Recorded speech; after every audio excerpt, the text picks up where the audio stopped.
Hello everyone and welcome back to Let's Play Pathfinder Kingmaker, where last time we made it to Oleg and Svetlana's outpost or trading post, and there were some grunts of the Stag Lord's gang here trying to get taxes from them, and we killed them, and then we stopped them from getting their revenge as well as they counterattacked.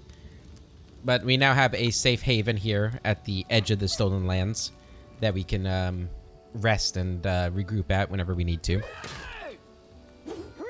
And right now, we're going to go around and we're going to talk to our three companions here. So we got Harem right here. Let's go ahead and have a word with him. Hey, buddy. Harem pulls his beard, muttering something that could be either prayers or curses. Upon noticing you, he winces. What? Ah, it's you, Agranak. Did I startle you? I'm sorry. Oh no, that doesn't matter. I was just contemplating the futility of existence and the worthlessness of the universe. The ways of Grotus are great. My humble mortal mind cannot fully grasp them, but I do what I can. Harem smiles apologetically. Yeah, so Grotus, he's the god of the end times. I'm pretty sure we read that in the prologue. But he's not a very fun god to worship. At least Harem doesn't seem like he has a lot of fun worshiping him. Tell me about your past. My life is divided into two parts. The first was filled with blind wandering, doubts, and attempts to serve Torag. The second part was when I accepted Grotus into my soul and received a clear vision of the world. What exactly would you like to know? Where are you from? My life story began in Larad, a city of dwarven clerics and acolytes. They serve Torag and the other dwarven gods, Torag's brothers, Angrad and Magrim, Torag's wife, Fulgrit, his daughter, Bolka, his sons, Grundanar, Coles, and Trud, and also Torag's sister, Drangvit. Harem curves his lips in contempt. I wouldn't be surprised if they built a temple to Torag's pet dog. Yeah, so most Torag's like a smith god, I think, like a god of creation almost, but like more on the smithing side. Sorry, I let myself get carried away. Harem sighs and pulls his beard several times. Larad is the second largest dwarven city in the Five Kings Mountains. It's built up around numerous temple caverns, which serve as places of worship for all the dwarven gods. Many pilgrims from every corner of Golarion come to Larad to pray to their gods. Some remain to live there. The city is simply imbued with faith. You can't swing a dead cat without hitting a cleric. It's no surprise, inspired by the aura of this city, that I decided as a young boy to dedicate all my efforts to becoming a cleric of Torag. You tried to serve Torag? Not just tried. It was a burning passion. I craved it by day and dreamt it at night. Harem shakes his head as if amazed by his own stupidity. You see, Agranak, from my first days I felt the presence of the god at my back. I heard his whispers and felt his power. Though the nature of this power was unclear to me, I thought Torag himself was trying to speak to me, and I did all I could to understand his words. Oh, what a naive fool I was. I had no idea Torag, that uncompromising, conceited god glamorized by all dwarves, was capable of betrayal. He turned away from me, Agranak. He left me in the hour when I put all my hopes in him and desperately needed his support. Torag is the god of craftsmanship, so every follower, especially the clerics, must smith their own suit of armor.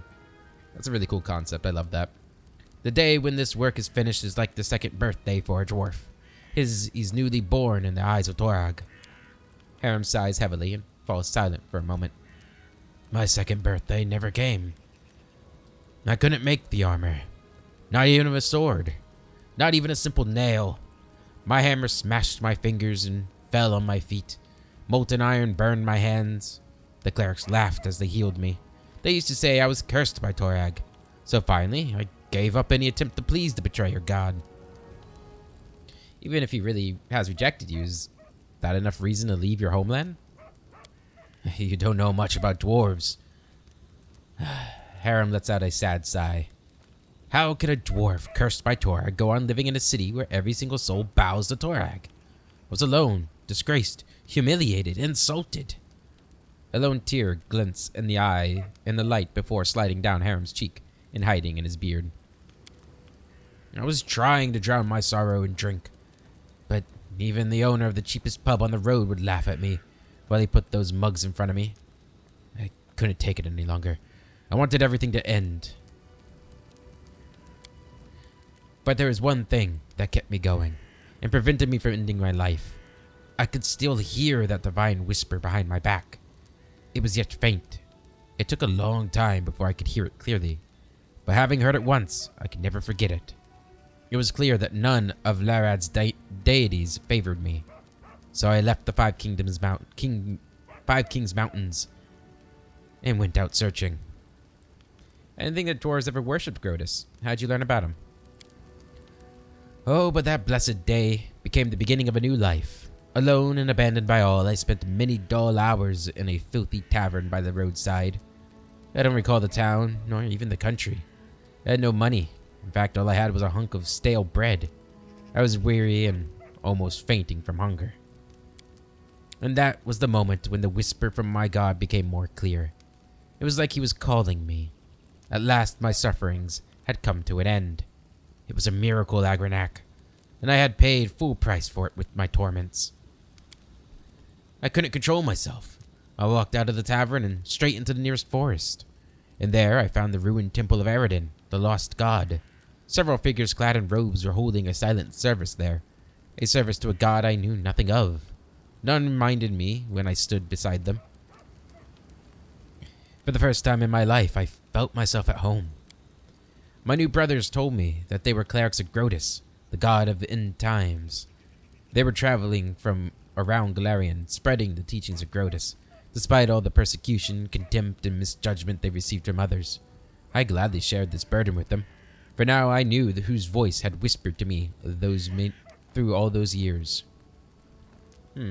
Wait, so you couldn't make even a simple nail, and you blamed Torag? Are you suggesting that my problem was not a curse, just my own inability to work with metal? Or maybe you're saying that I was just too lazy. Harem looks you in the eye defiantly, his hands trembling with suppressed rage as he runs his fingers over his beard. You're a fool if you think so. An ignorant fool. Have you ever met a dwarf who couldn't handle a smith's hammer? Even our children craft knives. No. Torag is the cause of my sufferings. The betrayer god deliberately cursed me just to make a laughingstock of me. Harem raises his hand and shakes his fist at someone above. But I won't allow myself to get angry at you, Agranac. You're an ignorant and blind soul, and my aim is to guide you through this dying world that marches towards its end. I will open your eyes or die trying. Grotus will be pleased by either outcome. You know what? I was saying I don't like him. I actually really enjoyed that conversation right there. What else would you like me to tell you, Agranac? I'd like to learn more about dwarves. Most dwarves are self-satisfied, stubborn fools serving Torag. They don't deserve my good attitude. Harem winces. But you can ask what you want to know. I'll try to answer. Tell me about the Five Kings Mountains. The Dwarf Kingdoms, yes. Well, it's to the south from here. It survived many trials, and there will be more yet to come. Harem strokes his beard, contemplating. There is no unity among the dwarves, Agranac. The Five Kings rule over our people. They sit on the thrones of the 5 greatest cities, and with every passing day it grows harder for them to come to any agreement. The only thing uniting the 5 Kingdoms Mountains is the sky citadel of High Helm, the great dwarven fortress at the mountain's heart. Have the dwarves always lived on the surface? Oh, no. Eons ago, all dwarves lived deep beneath the surface, and they did rather well, judging by the historic records. They built fortresses befitting noble dwarves. But our restless god, Torag, sent us a prophecy, the quest for the sky. He ordered us all to abandon their fortresses and press upwards, to show their beards to the sun, as they say. This journey was long and bloody.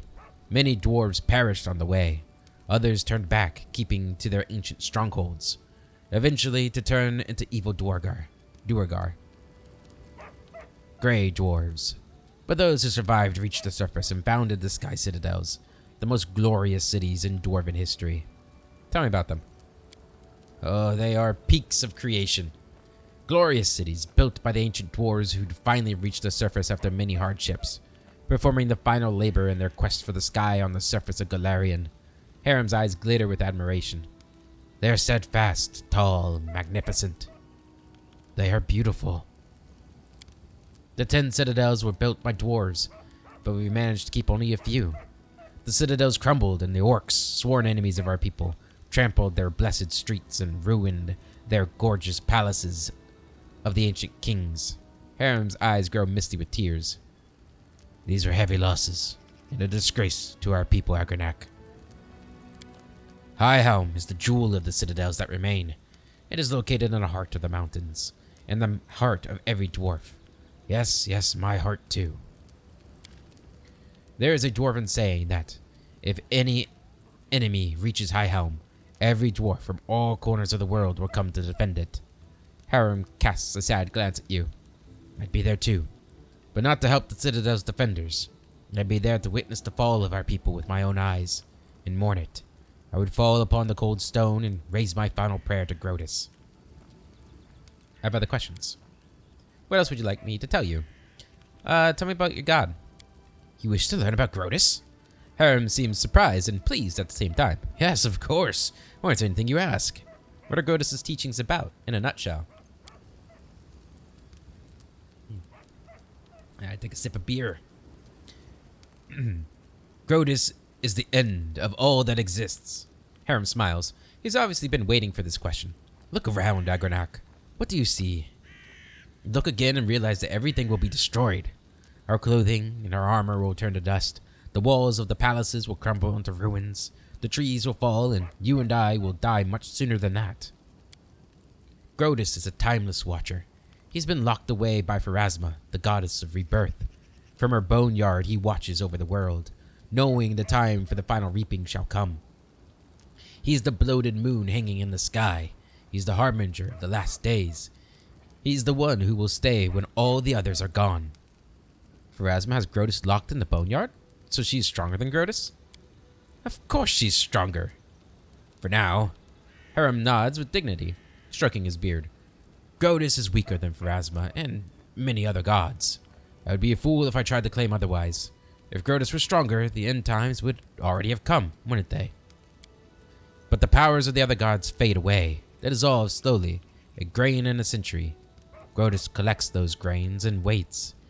He doesn't need to hurry. He knows that his time shall come. Usually clerics can speak with their gods. What does Grotus say to you? What is his will? Harem shakes his head in resignation. Grotus doesn't speak to his clerics. Actually, Grotus doesn't need any clerics. The dwarf raises his sad eyes to you. He only allows his whispers to be heard, and only by those who are dying to hear them. His words are unclear, but they call to you. His voice comes from the soft rustle of fallen leaves with the woeful wailing wind at the mountain pass, with the roar of the raging blizzard, and it calls you to strike out on the road. Onwards, always onwards, over the pass, over the bridge, and further along. Up ahead, where the edge of a gray robe flashed, and a candle sputtered for the last time before dying. Onwards, always onwards, until your feet can no longer carry you. Harem falls silent, submerged in his own thoughts. Thank you. Then let me ask you, what do you think of Grotus? I like your tales. There's an inner truth to them. It was interesting to learn about him, no more, no less. To be honest, I don't want to have anything to do with him. I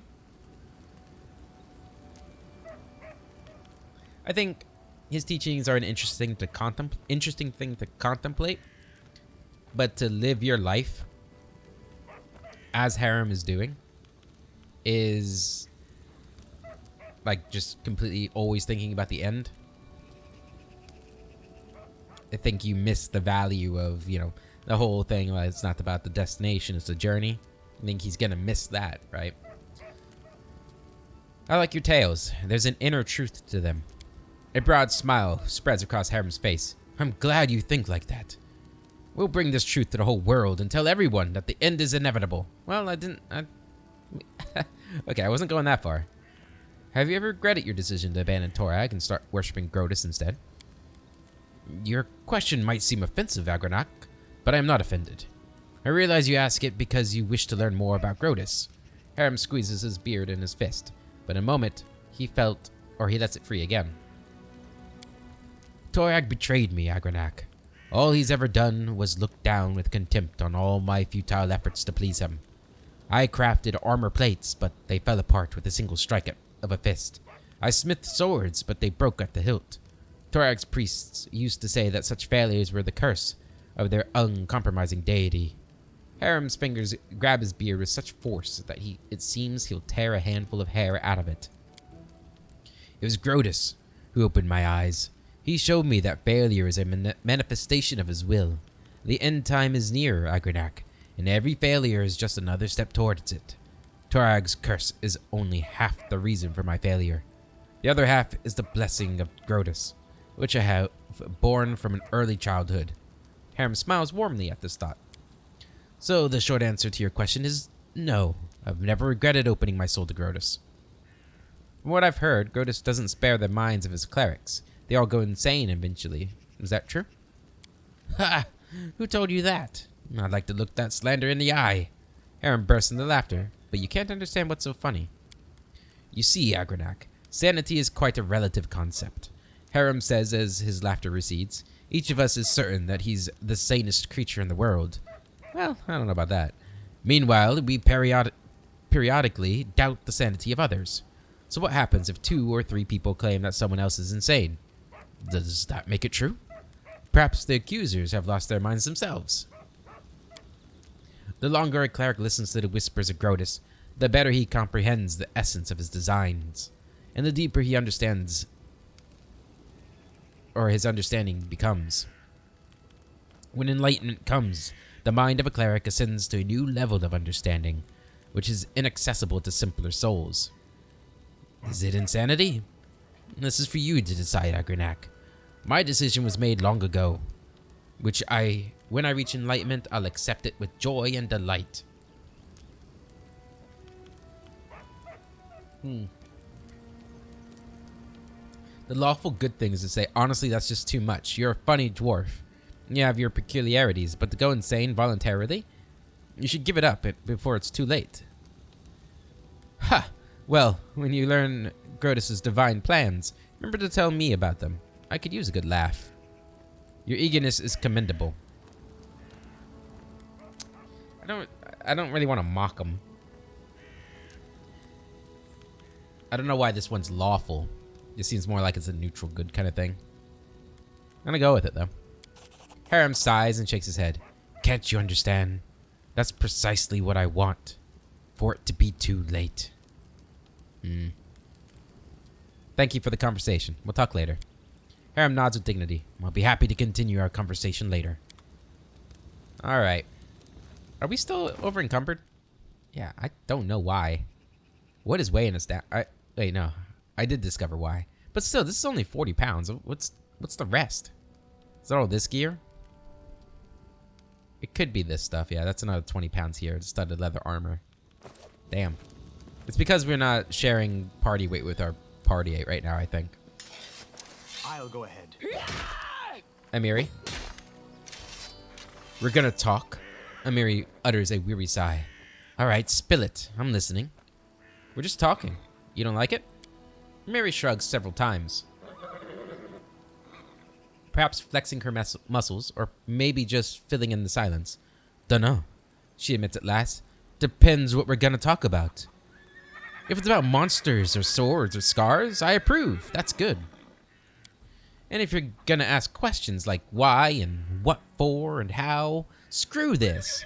Amiri looks you over slowly, head to toe. Oh, you got even harder ones? Tell me about yourself. This simple question seems to puzzle Amiri. She scratches her head, then starts counting on her fingers. First, I'm a barbarian. I'm strong. I grew up in the realm of the Mammoth Lords. I left my tribe, the 6 bears, and Miri looks thoughtfully at her 4 bent fingers and shrugs. And I like fights, she concludes, bending her thumb. What's it like to be a barbarian in the 6 bears tribe? Ha! Our people are big and strong. We can cut a monster in half with one swing. We can walk 3 days and nights without rest. We can eat a whole fried aurochs. I guess you had to do a lot of training to become as strong as you are? Training? No one freaking trained me. The boys of the 6 bears got the training. All I could do was watch. Amir's eyes gleam with anger. And you know what? They were still crap, even after all that training, because I kicked their butts hard. Animals, bandits, monsters, all thought they were stronger than me. Idiots. Amiri spits on the ground. Because if you start a fight, you think you can win. You think you're stronger than your enemy. Amiri raises her chin proudly. I defeated them all. See all the scars on my face? Yeah, they only see the 1. 2. I guess that's 1 right there. What does the realm of the Mammoth Lords look like? Huge and freezing. No place for weaklings.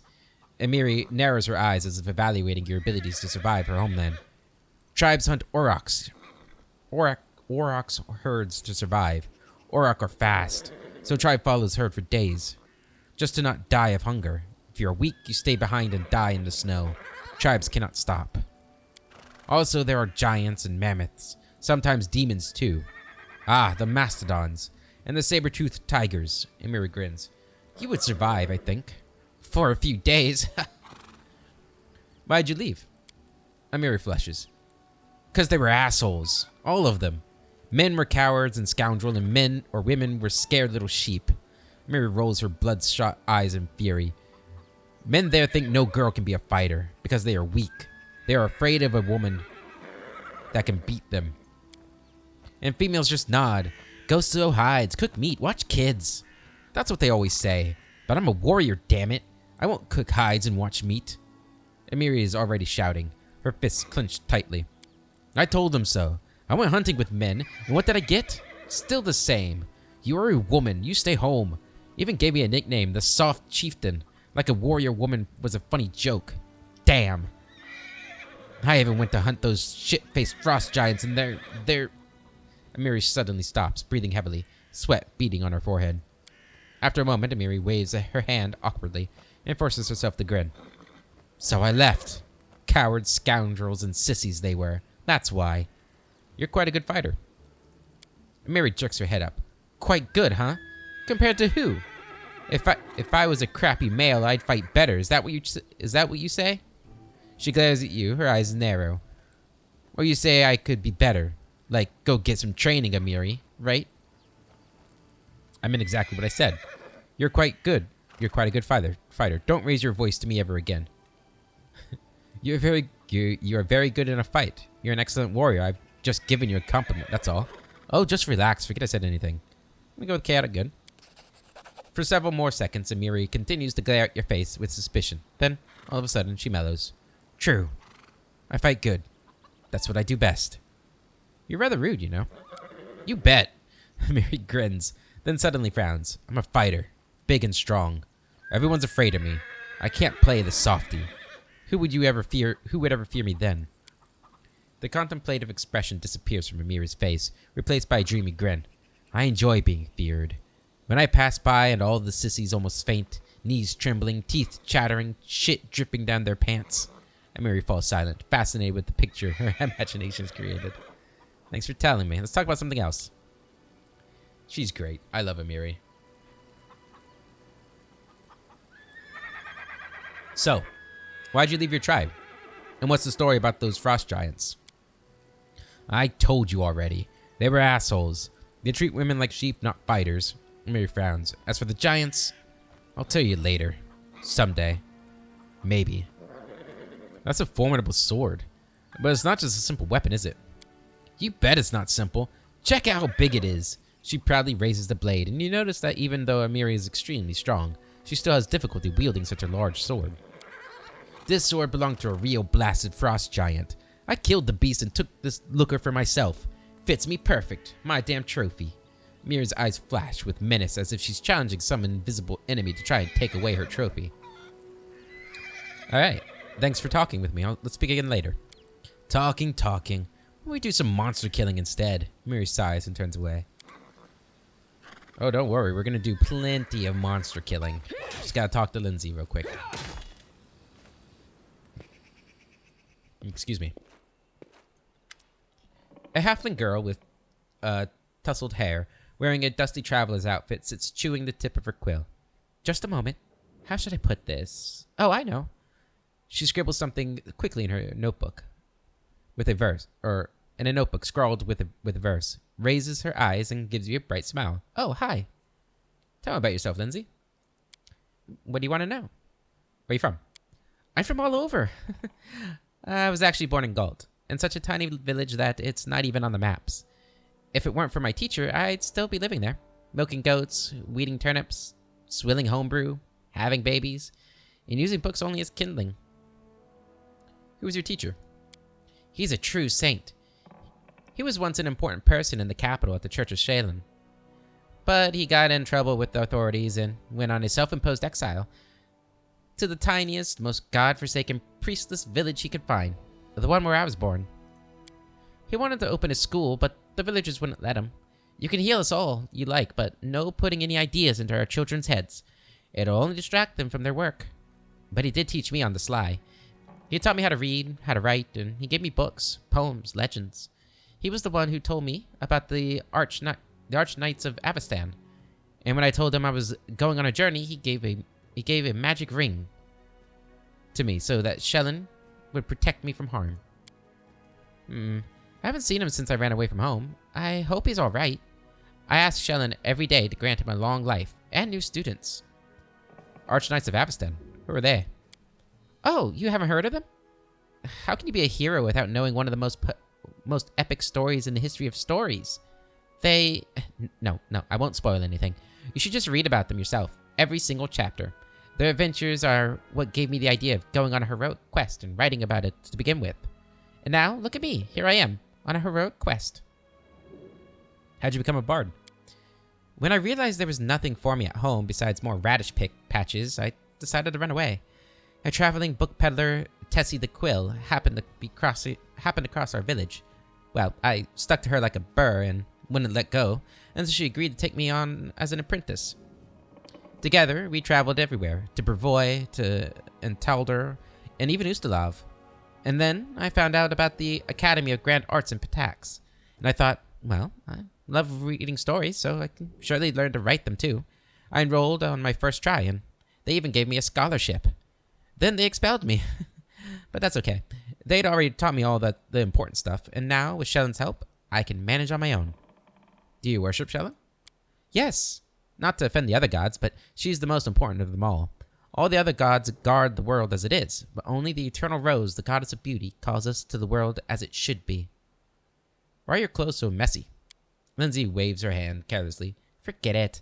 I can't waste money on looks. I'd rather buy books instead. In 100 years, when people are reading my works, they aren't going to ask whether the author had holes in her sleeves. I'm reminded of Einstein. When people see his picture, like so many people ask about it, like why is his hair so messy and stuff. Kind of like Bernie Sanders. But yeah, I guess. Well, as of right now, she wouldn't have a painting of herself probably, but she'll get one eventually once I get my kingdom. Let me ask you about something else. Of course, please ask. I'd be happy to chat all day. You come from Pitax, right? Tell me about it. Oh, I love Pitax. Even though they kicked me out. A joyful place. What is life in Pitax like? Actually, Pitax has always been one huge nest of thieves. Bandits, river pirates, smugglers, fences, card sharps. It's always been home for the likes of them. But that was before Iravetti became king. With him, a whole different life began there. Iravetti always wanted to make history, but not as another bandit with a crown. Though that's exactly what he is. He wanted to be glorified through the centuries as a great patron of the arts, so he built the Academy of Grand Arts and spent lots of gold to assemble the best artists, poets, and musicians. Of course, the very best ones refused to go, but he got what he wanted in a way. If Pitax was once just a booze barn for thieves, now it's a cabaret. What do you know about King Eravetti. He won his crown in a game of cards, which says as much about Pitax as it does about him. He's fiendishly clever. Some cheats I know told me that from the moment he appeared, he started pulling off such schemes that the old city masters just scratched their heads. With him in charge, gold flooded into Pitax, and also, he's incredibly, unimaginably, fantastically decadent and conceited. Getting drunk with whores at the pub, that's not Lord Eravetti's style. Oh no, he aims higher. Dressing up like a male Calistria with a golden codpiece and holding a 3 weeks orgy with dancing on the rooftops, parades, public executions, and a contest for the best ode to the great unrivaled king. That's more like it. All right. I could get behind some of that. Maybe not the public executions, but he also likes singing. Ugh. And he orders his guards to make the citizens gather for his shows. May Shellen have mercy on his listeners. Tell me about the academy. You know, jokes aside, I'm thankful to Eravetti for building it, but he has no taste at all whatsoever. He likes his art loud, bright, grandiose, and most importantly, glorifying his royal highness.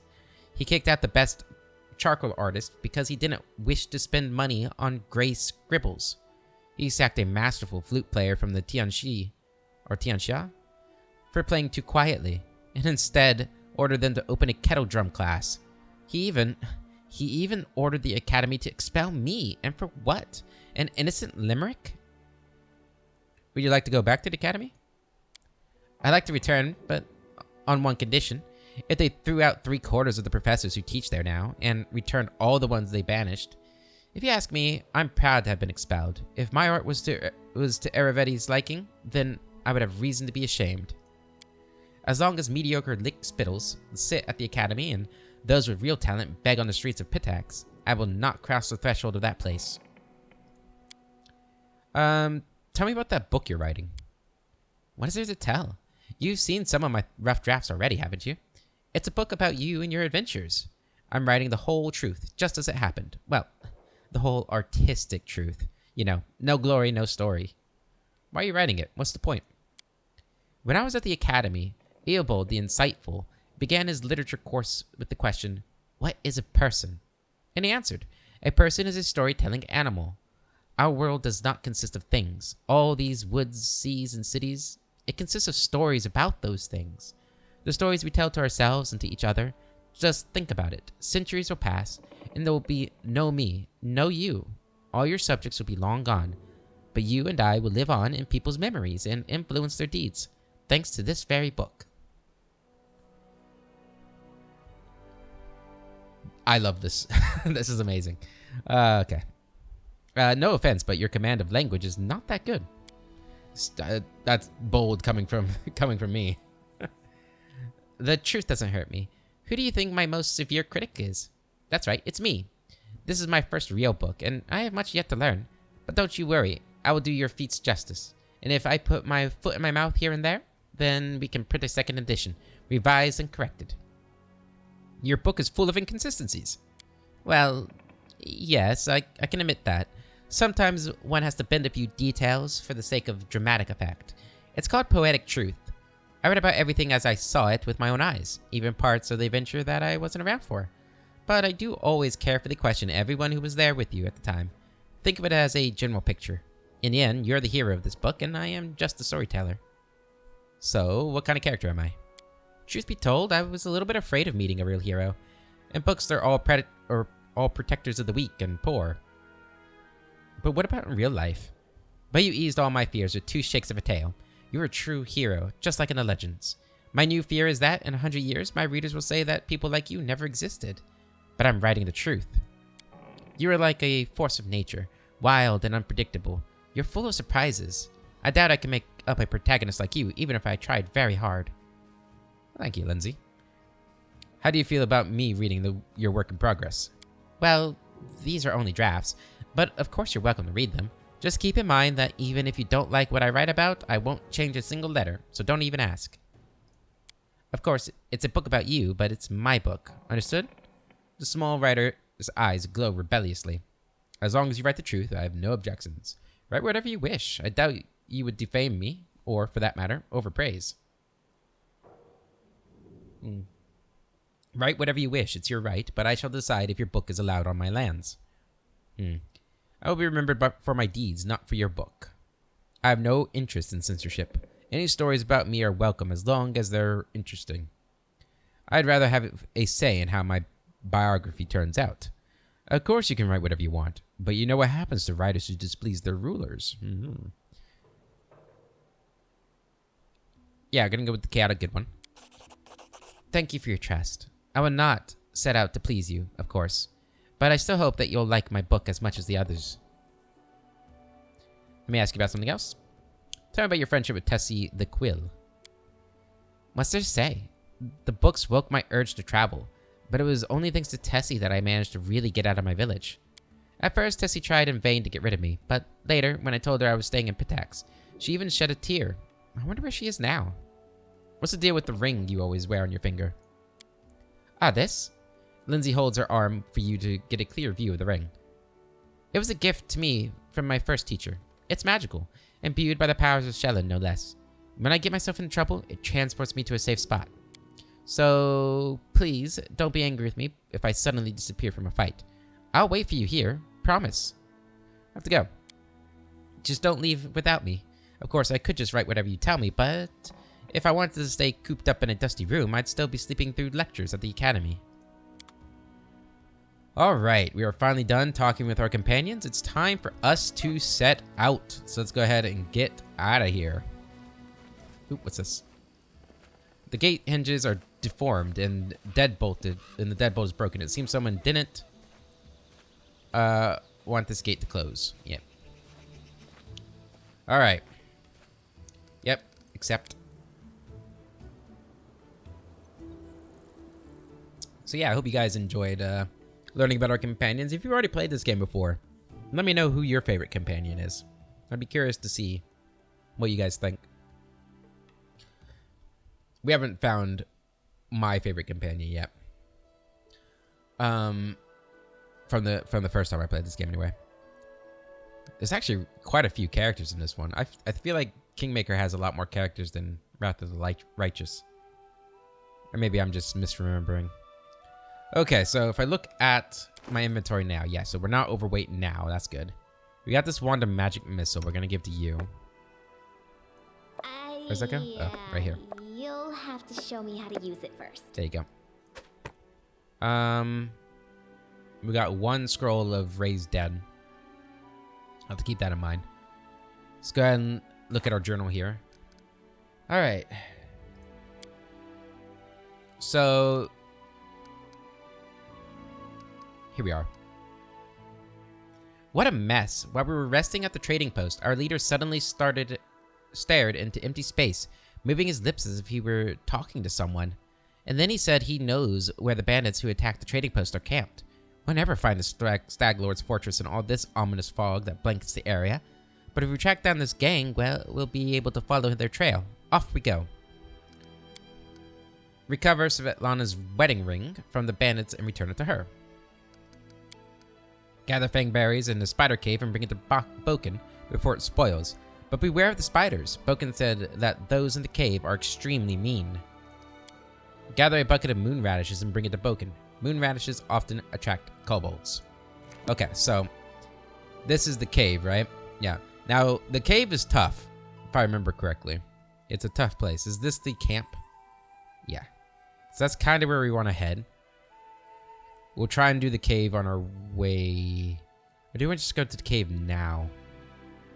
I remember the cave being rather difficult. Like, they had, like, ability damaging effects.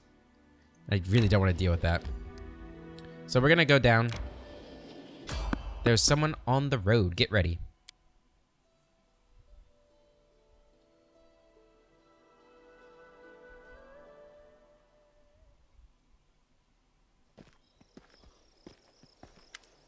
A jittery old man in squalid clothing shuffles up to you. His gray hair is unkempt, and he continually clenches and unclenches his wrinkled, freckled hands. When he stops and looks up at you, his eyes widen, and he tugs at his beard. Strange weather. Invisible fog creeping out of the woods. Soars beyond the sky. Obscures the sun and moon. Strange. The old man shakes his head, his eyes shifting about seemingly at random. I don't like this old man. Looks like the kind who can cast the evil eye. Who are you? The old man freezes for a moment. Remus. But that won't help with the fog. What are you doing here? The old man raises a thick eyebrow curiously. I do nothing. Breathe, walk, observe. The fog looks visible enough to me. I see more than ever. I've never seen so much before. The old man wipes his hand across his face and sighs wearily. But someone must look, and no one else can. Invisible fog? Does that mean you can find your way through it?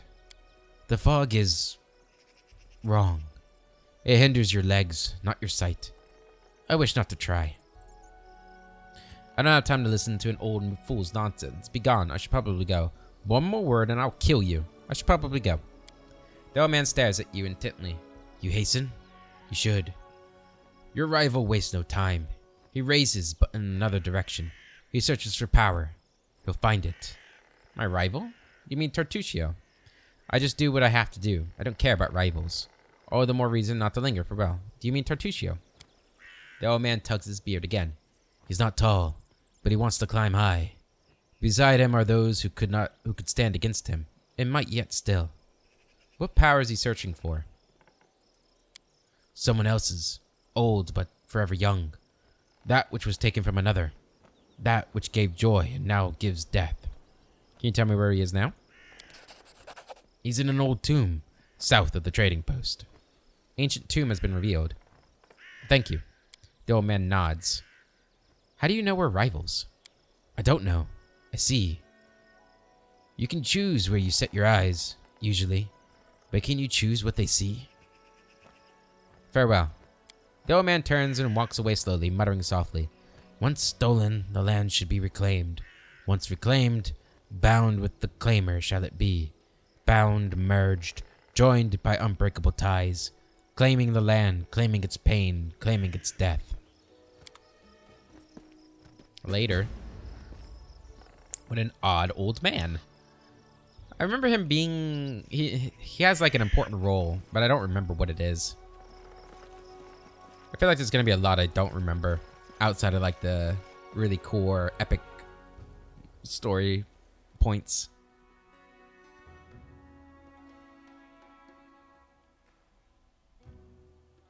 All right. So, Ancient Tomb. I think that's where we're going to head first. We'll hit the Ancient Tomb and then go to the camp. And then we'll start making our way back, stop at the cave, and then go back to the trading post to rest and sell. I think that's the plan. All right. That looks like that goes to the cave. Let's go this way. It's getting a bit late in the day. Do you want to enter this location? Yes.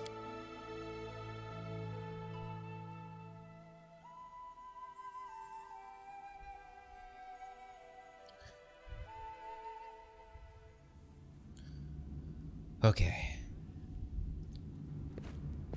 Grab the loot here.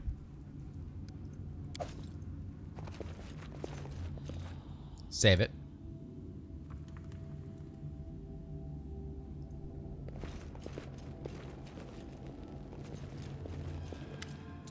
A gnome in gaudy purple garb seizes your attention. Of course, the scoundrel Tartuccio, who you know from your time in Restov.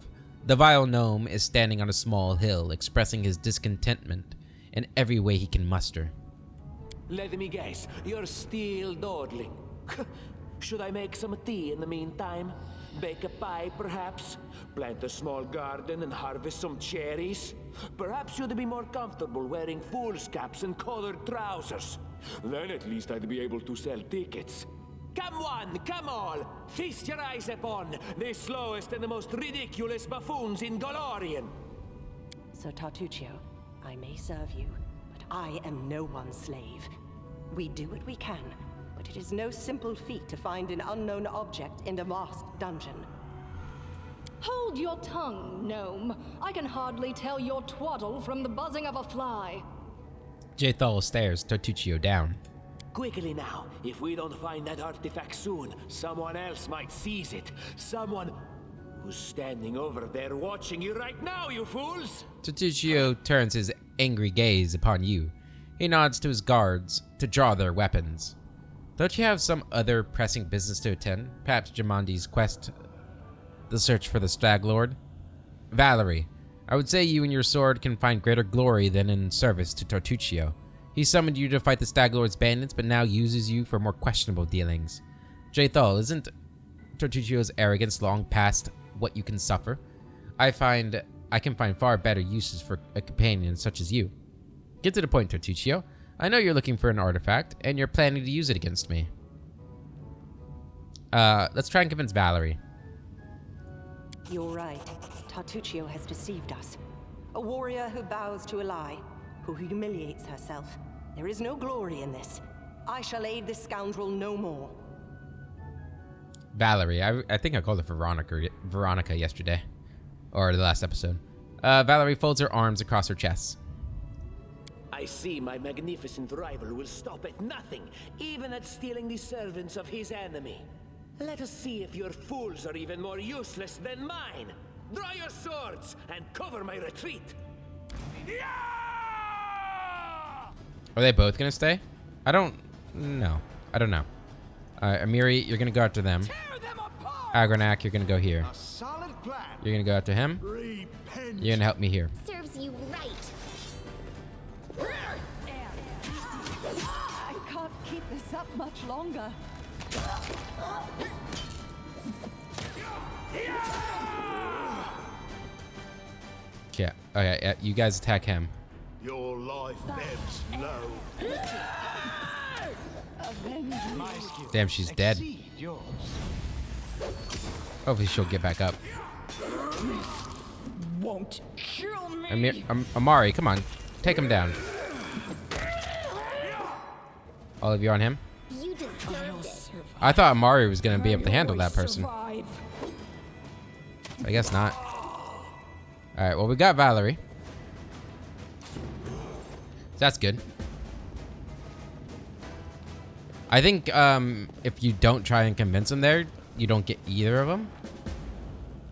I could be wrong about that.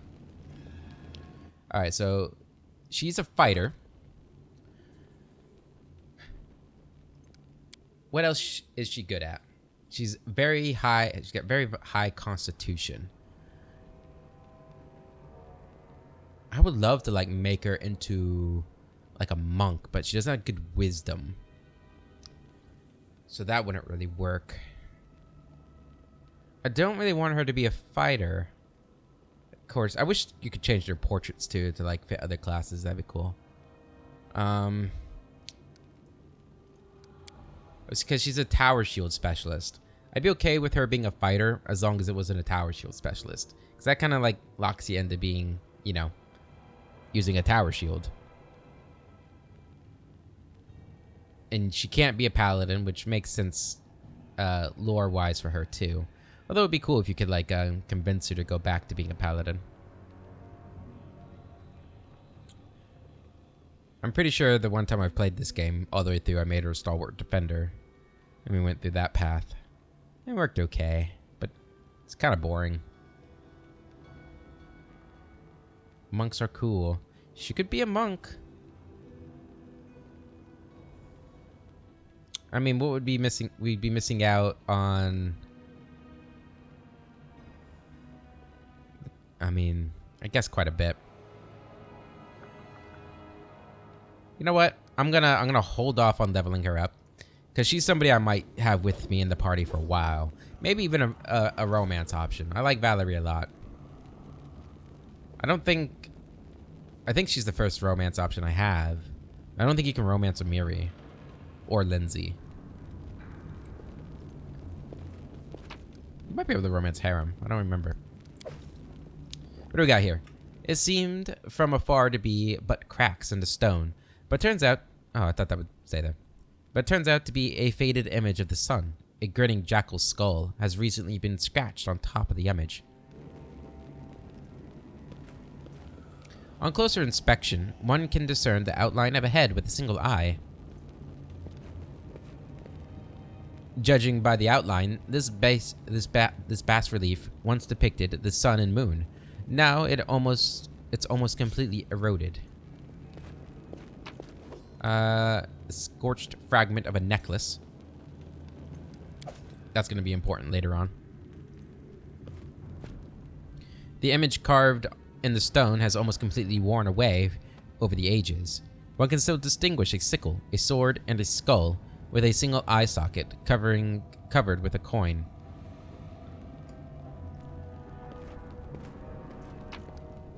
I think Agrinak did pretty well in that fight, though. Ooh. Longsword +1. So, okay, so this gives me +1 enhancement bonus on attack rolls. This enhancement +1 gives you both attack and damage rolls. All right.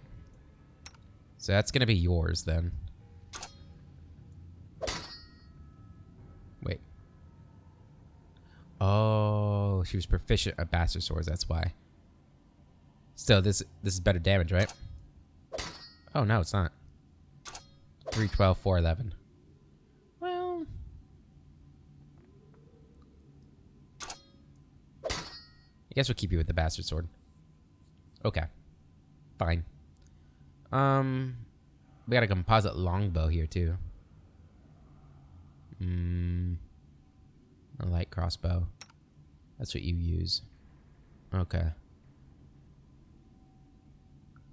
Okay. Amiri, let's go ahead and have you drink some healing potions. One more. God damn, she really goes through those light healing potions. Okay. What have we got here? See something. What do you see? What's that? Oh.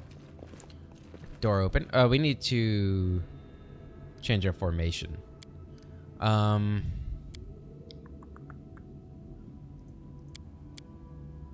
So who's our best tank? She's got 15. She's at 23, so she is the best tank by far. So we're gonna want you to be in the front. Could always have maybe some. We'll just do. Well, we've got 3 fighters though.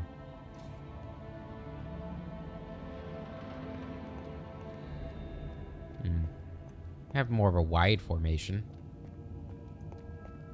Maybe something like this.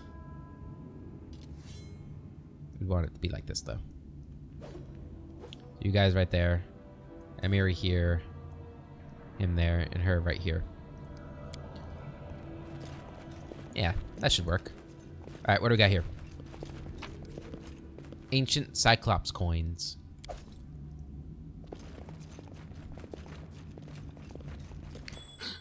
My search Okay, we was got a not trap in here. vain. Lindsay. Applause, please. Applause, please. A bas relief of the sun, long eroded. The vague outlines of 4 strange creatures have been carved over it. The path is clear. Like how we've got like the Protect Lindsay squad here. Okay. I think that's everything in here. Let's go and leave. How sweet, the first breath of fresh air after the stale, damp stuffiness of that tomb. Before us stretched an unending heath, replete with hills and gullies and patches of low shrubs. Already the trail of Tartuccio and his companions has gone cold. But we would not give up so easily, whether the trail went cold or not. It was one we had to follow. To tell the truth, we had more important things to do than chase a flighty gnome. No, we should chase him. Success. No blade of grass was bent. It must have been through It must have been enough time to straighten back up since whoever last passed through. But the heath's dry earth preserved the prints of little shoes. Our eyes to the ground, we followed the trail. We walked and walked until finally we came to a huge gully, the dried up bed of a river of yore. But what is this? At the edge, the grass was trampled down and the soil turned up, and claw prints, lots of them. We'd stumbled upon a fresh battlefield. And here the trail split. One set of footsteps walked away from the battle and down into the gully. The brave footprints that faced down their enemies followed the path along its edge. We tried to imagine who or what left the claw marks. We carefully studied the trail that led down into the gully. We tried to find any traces of magic in the surroundings. We examined the path that snaked along the gully. We stood a while in thought, then followed the single set of footsteps down into the gully. After idling in thought, we decided to follow the bigger trail. Use our lore nature again. Success. The claw marks were not deep. The attackers were small and lean. And more, these creatures walked on two legs. Finally, the form of the prints left no doubt in our minds. We'd stumbled onto kobold lands. Detect magic.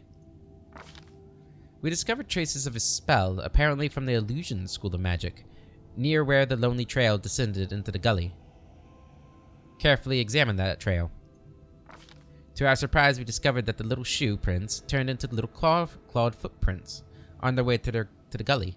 It was as if someone from Tartuccio's band was wearing shoes and then either took them off or grew claws, then jumped into the gully to avoid the battle. Examine the path that snaked along the gully. The path was frequently used. In its dust, we saw both sets of footprints together. It was clear that those who had no claws left the battle surrounded by those that did. Okay. Follow the ones in the gully. The way down was steep, and it took some time to reach the bottom. Walking on the loose soil was difficult, but the clawed footsteps were easy to spot. The bottom of the gully went downhill, deeper and deeper. Finally, the footsteps turned, whirled up the steep slope, and disappeared at the gully's edge. We couldn't admire the animal agility and clever claws of the creature we were following. The slope before us was as tall as two tall men, and ended at a hanging crest. Climbing such a slope would be no easier than climbing a sheer wall. However, a long, steady-looking root stuck out of the ground from the top. There was one brave hero among us who decided to try his luck and climb the roots. It's gonna be me. Yes, me. Hell yeah, I'm the hero. After tugging on the root, Agronak took a deep breath, grabbed it with both hands, and began the difficult ascent. Pushing with his feet against the slope and grabbing the root with both hands, he climbed higher and higher. Only his heavy breathing and the faint creaking of the root broke the deadly silence. Suddenly, dust poured down from the top of the slope, and the root began to slide from the ground. Keeping his wits, Agronak shifted his weight to his legs and froze. After a tense moment, he continued his journey, and soon had reached the top of the slope. After catching his breath, he lay on the ground and offered his hand to help the next one of us up. After climbing out of the gully, one by one, we easily found the clawed footprints again, and moved forward. The air grew tense. We sensed that we were approaching our target, and our intuition proved correct. I can't remember if we get teleported to this map. Okay, we do.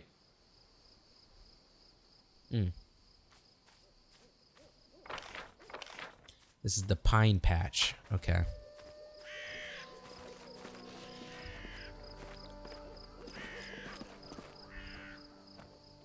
Listen to me. A dragon, huge, sparkling, flew down to me from the sky and told me a secret. A great relic that will win the kobold's glory is hidden somewhere nearby. Enough of this pitiful existence. Search for it.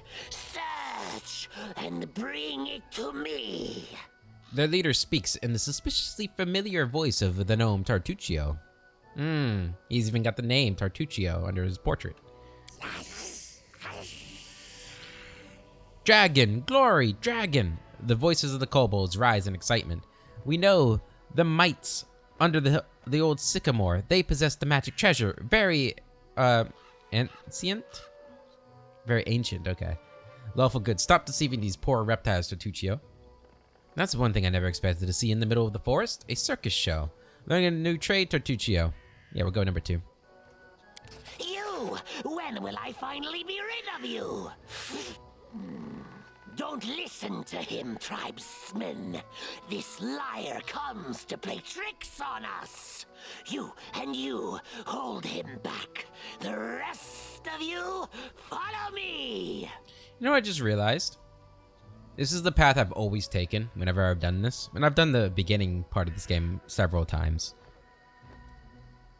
If I follow the path that it looked like his companions were being pulled along, would I have a different scene here where I'm freeing Jathal? That would probably be the smarter path then, huh? When I think about it. Okay, well, it's too late now. I could reload it, but... Can you make an epic pose?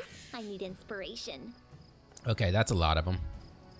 Any last wishes? Oh, never mind. It's only 2 of them. Ow. Ow. It's one down.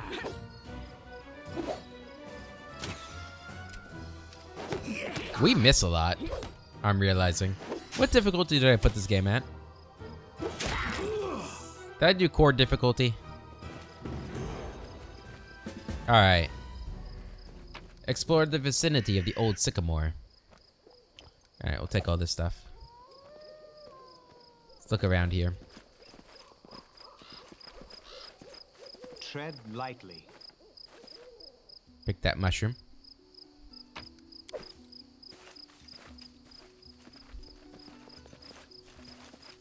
And grab this.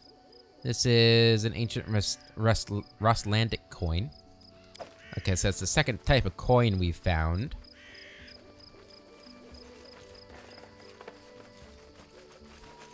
Go ahead and grab this. 10 bottles of port. Delicious. Let us Anything be up here? careful. I've Aha. spotted something. Ooh, another ancient Rostlandic coin.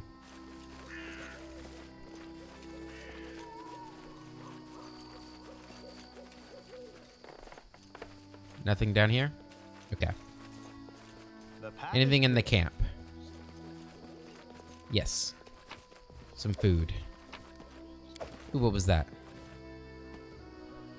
Was that haggis? Yeah, it was a recipe for haggis. Go ahead and copy that recipe. Perfect. I'll go ahead. All right. That's everything here. Yep.